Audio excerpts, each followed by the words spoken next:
Welcome to Tenor Tech, where I solve the problems you didn't even know you had.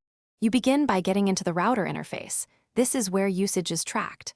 Once connected to BSNL Wi-Fi, open your browser and type 192, 168, 1, 1 or 192, 168, 0, 1.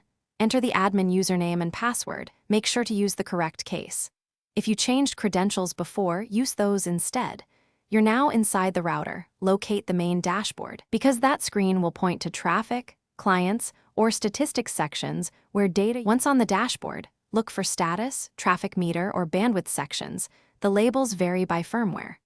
Click through to select the time range you need, daily, weekly, monthly, or enter custom dates, because accurate intervals matter for billing checks. Then choose whether to view overall WAN totals or per-device breakdowns by MAC or IP. This tells you which client used data. Make sure to refresh the page after changing ranges so totals recalculate properly. Finish by saving the data so you have a record, export logs, or take screenshots because router counters can reset. Next, compare the router's WAN totals with the BSNL account portal or monthly bill to verify consistency. Differences can occur due to ISP counting methods. If totals do not match, reboot the router, clear your browser cache, and recheck. If discrepancy persists, contact BSNL support and provide your exported logs so they can reconcile usage quickly.